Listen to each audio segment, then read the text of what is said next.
What is up, my internet friends and family? I'm Charmix, and today I'm going to be reacting to 5 world-changing inventions that were suppressed from the public. Now, this is by top 5s who make great videos, so make sure you go subscribe to them. I'll put a link in the description.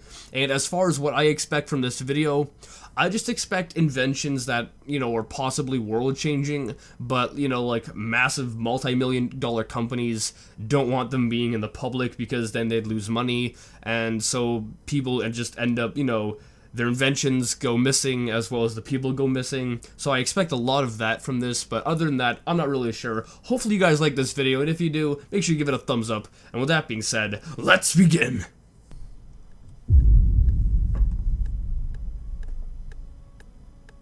It's long been said that there have been many inventions that could have changed the world in a positive way, yet were denied from the public, or worse, the inventor mysteriously died, making you wonder if someone didn't want their inventions getting out and impacting the way people live their lives.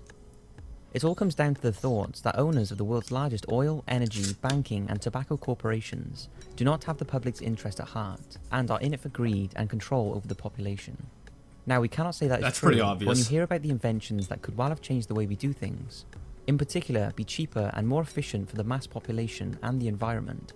It does make you think whether these huge companies have us and the planet in mind, because from the invention of a harmless cigarette that was created many years ago, to the countless free energy generators, here are 5 inventions that were suppressed, with most of their inventors suffering from mysterious and untimely deaths. Tom Ogle. In 1978, at the age of 19, a young man called Tom Ogle stumbled upon an invention by pure luck that could have changed the automotive industry. It all started when he was fiddling around with his lawnmower and accidentally punctured a hole in its fuel tank.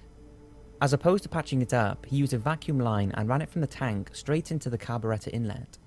Ogle was amazed when the mower kept running but the fuel level hardly moved, and it continued to tick over for 96 hours straight on half a tank of fuel.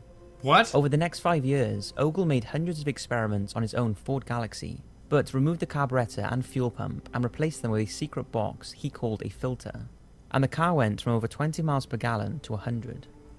Ogle maintained he was able to achieve this due to his secret pressurized and vaporized fuel system that injected fumes directly into the engine's firing chamber, meaning the device would not only get incredible mileage, but exhaust emissions were also practically non-existent. Now at age 24, he notified the press of his invention and claimed he was going to showcase it by driving from El Paso, Texas to Deming, New Mexico. Let me guess, he mysteriously disappeared before he could showcase his invention. Most likely because the oil industry didn't want him showing it, because that would mean that people would buy less gas, means that the oil industry would make less money. Aiming to complete the 200-mile trip on just 2 gallons of gas. Reporters and experts turned up to witness this feat and inspected his car for hidden fuel tanks, and when they were unable to find any discrepancies and Ogle made the journey, he was hailed as the inventor of an energy-saving device that also cleaned up emissions. However, despite the initial excitement and funding, there were rumors that other people had similar patents, including General Motors, who had patented a similar device several years earlier. All of a sudden, everyone who shared Ogle's passion for his fuel and emission-saving process started to wipe their hands with him and suggested it would never work. Oh. His royalties and payments stopped, and the man who was once offered $25 million by Shell Oil was broke. His marriage $25 million is a lot of money. ended, and he became dependent on drink and drugs. Then in 1981, Tom was shot outside of a bar in El Paso and died later that night at a friend's apartment. His death was recorded as a suicide after autopsy reports indicated he had overdosed on drugs and alcohol, although many of his friends said he would never have killed himself despite his current struggles, and that he had been saying for a while that he thought someone was putting drugs in his drink. The person who shot him was never found. Many questions still remain about Tom Ogle, like who shot him, why were no cars ever fitted with his invention, and what happened to the so-called patents for similar fuel-saving devices. In the beginning of this, you just said how it was made. Are cars doing that currently? Because if not, they should try to do that, because you just said how it was done. They should really try to recreate what he did if they're not already doing that. In Tom's own words, when asked if he was afraid of oil companies or the Arabs coming after him, he responded with, "No, not anymore. I've had too much publicity. If I kept my invention a secret, I might be worrying. but there's nothing to worry about anymore. The question is, was Tom right, and was his invention that well known, or is this the first time you've heard about it? That's the first time I've heard about it. Stanley Meyer. Stanley Meyer and his twin Stefan were born in Columbus Eastside on August 24th, 1940, and from an early age both were building things and coming up with their own inventions. As an adult, Stanley gained some impressive credentials, attending Ohio State University, working for NASA, and being involved in the development of the Gemini and the Star Wars project. But during all of this, Stanley and his engineer brother built up a multi-million-dollar transport and spare parts business, and Stanley was the author of over 42 patents, including inventions in oceanology, cardiac monitoring, and banking systems. But his most famous was the water fuel cell, which he claimed could allow an automobile to run on water rather than gasoline. Yo, that's a thing already, though. I mean, I'm pretty sure some cars have that nowadays, because I've heard of that. The water fuel cell supposedly split water into its two elements, hydrogen and oxygen, then burned the hydrogen to generate energy. Stanley claimed the device required less energy to perform electrolysis than the minimum energy requirements measured by conventional science. He demonstrated his invention to Professor Michael Lawton, Dean of Engineering at Mary College in London, Admiral Sir Anthony Griffin, a former controller of the British Navy, and Dr. Keith Hindley, a UK research chemist. They were all in agreement that the cell produced far more hydrogen-oxygen mixture than could have been expected by simple electrolysis, making the impossible possible by turning ordinary tap water into hydrogen fuel, efficiently enough to power his dune buggy. Despite some hailing Stanley as a genius and visionary, there were others who believed he was a fraud, and still do to this day. You see, his water fuel cell was later examined by 3 experts in court who found that there was nothing revolutionary about the cell at all, and that it was simply using conventional electrolysis. The court found Meyer had committed gross fraud and ordered him to repay 2 investors their $25,000. After this, nothing more came about it. Then, nearly 20 years after researching and perfecting the concept of his water fuel system, Stanley and his brother dined out with their latest Belgian investors in the Grove City Cracker Barrel on March 20th, 1998. Stanley took 1 sip of his cranberry juice he had just ordered before grabbing his neck and running out the door, dropping to his knees and vomiting violently. So he was poisoned because he had perfected the water fuel cell. I'm pretty sure the oil industry was behind that. Died there and then, and his last words were, "They poisoned me." At the age of 57, Stanley Myers, the man who once claimed he could have ended reliance on fossil fuels, was dead. Many of the key elements of his invention died with him, as the water fuel cell was never fully completed and never released. Despite a detailed investigation by police, the eventual cause of death was listed as a brain aneurysm. His brother Stefan, who is the only one who knows the way forward with Stanley's invention, has refused to have anything to do with it or complete his brother's work after watching what he went through, convinced the invention would have changed the automotive world forever, and for this reason his brother was killed. The question is, was he really a fraud because no vehicle manufacturer has incorporated Meyer's work, despite the patent expiring and his inventions going into the public domain, available for all to use without restriction or royalty payment? I don't understand why people don't try to finish Stanley's work, because if it could, revolutionize the automotive industry, they should try to do it, because, every year more and more cars are put on the road, and having a water fuel cell where there's basically no emissions, that would help a lot. Lester Hendershot. Lester Jennings Hendershot was born in 1898 in West Elizabeth, Pennsylvania, and grew up to be an inventor of many practical items. His most significant was the groundbreaking generator that was powered by nothing but the Earth's magnetic field, that was able to power several appliances in his home. Needless to say, top scientists were unable to explain it, and knew that if it could be perfected, it could eliminate the need for conventional electricity in every household around the planet.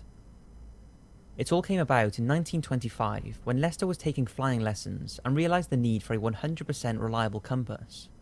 While trying to produce one, he realised the power of the Earth's magnetic field, and it gave him the idea to produce a motor utilising this free energy.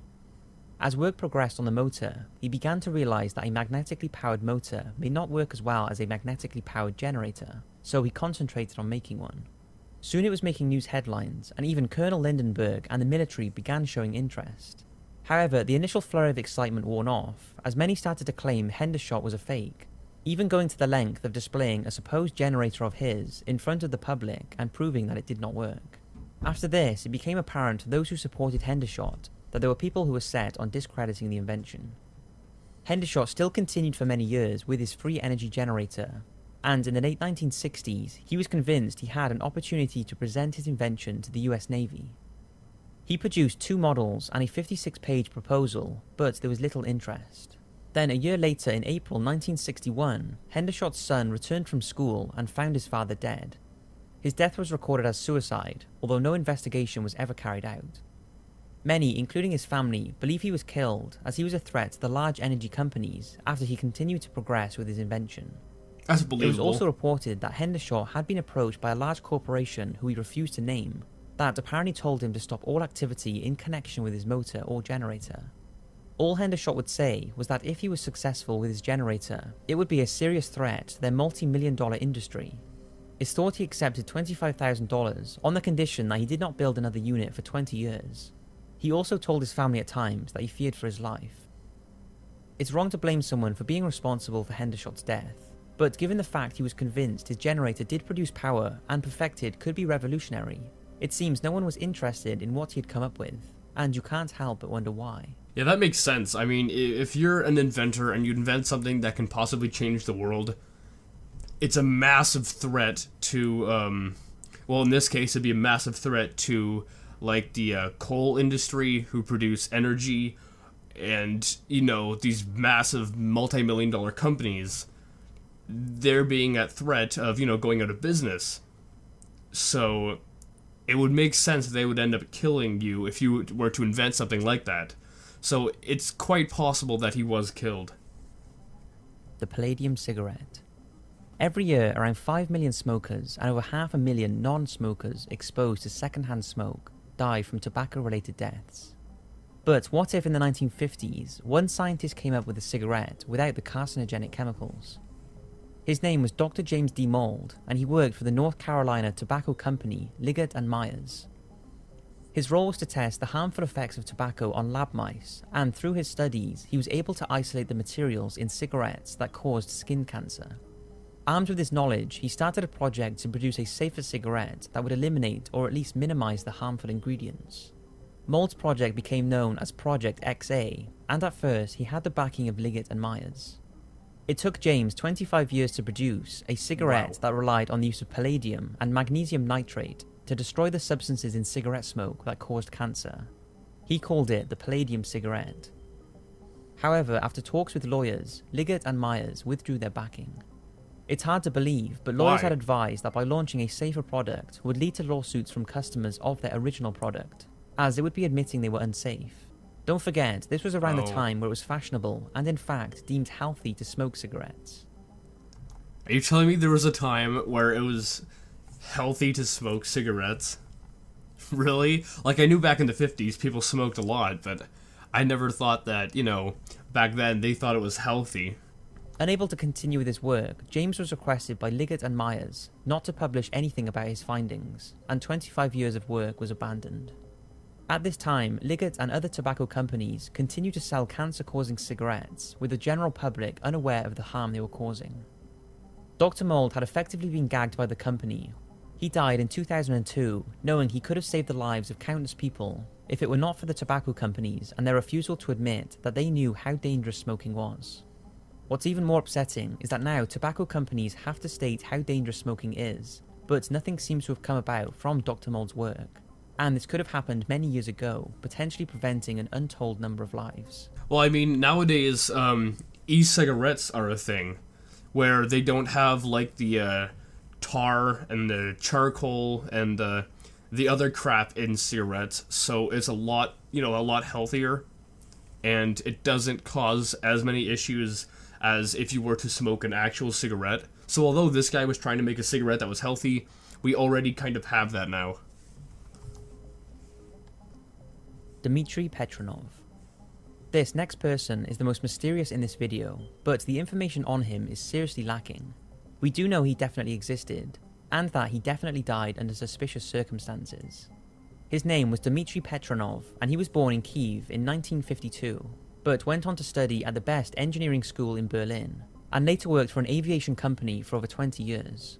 In his spare time, Petronov invented things, his first being a very bright LED flashlight that gained some interest although was considered expensive.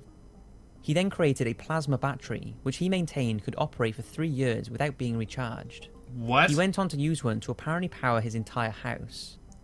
Now, Dmitri admitted the battery was technically nuclear, but only emitted the same levels of radiation as a mobile phone.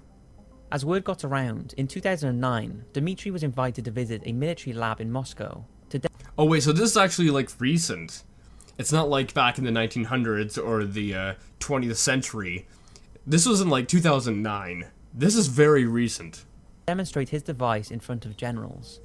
Petronov was gone for a week and took a duplicate device with him, which the military kept. When he returned, his sister said he was very excited, and although he said he couldn't talk about the details of the meeting, he told her the military had agreed to fund him as long as the battery was only used in Russia. Then, just a week after the meeting, Dmitri had a visit from a smartly dressed man who introduced himself as Vladimir. After the visit, according to his sister, Dmitri seemed different. Just a few months later, on February the 13th, 2010, Dmitri went out for a coffee as he usually did on a Saturday morning, then picked up some bread from a bakery, and that was the last time he was seen or heard from. When his sister returned from the police station after reporting him missing, there was no electricity in the house, and it turns out that neighbours saw 2 military men entering her and her brother's property and leaving with Dimitrov's plasma battery.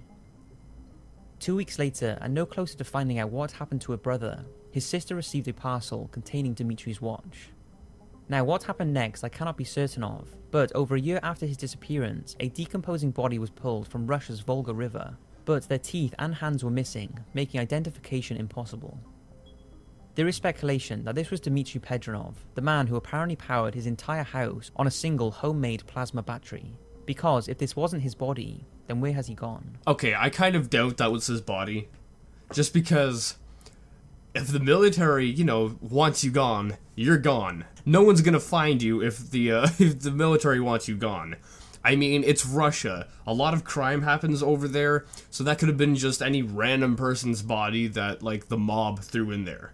So, I kind of doubt that was his body, but it's obvious that the military didn't want his invention, being in the public. I don't know why, because if this invention actually worked, you would think the military would want it, and, would want to be using it. But instead, they killed him and took his invention.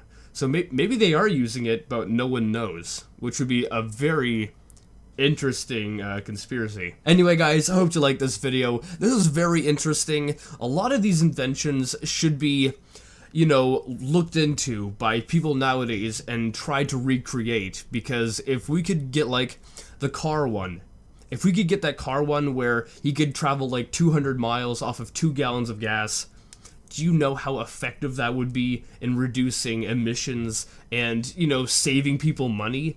Because you wouldn't be buying gas all the time. You'd buy gas like once every 2 months. That would be very helpful. So I really think people that are alive now should look into those inventions, especially the car one, because the patents are available to the public. So people should be looking into it and trying to recreate it, because if you can recreate it, we could possibly, finish off what the guy had started. Anyway, guys, if you like this video, make sure you give it a thumbs up. Possibly share it with a friend. If you do it, subscribe and join the family today. Also, make sure you go subscribe to Top 5s. And with that being said, I'll see you guys next time.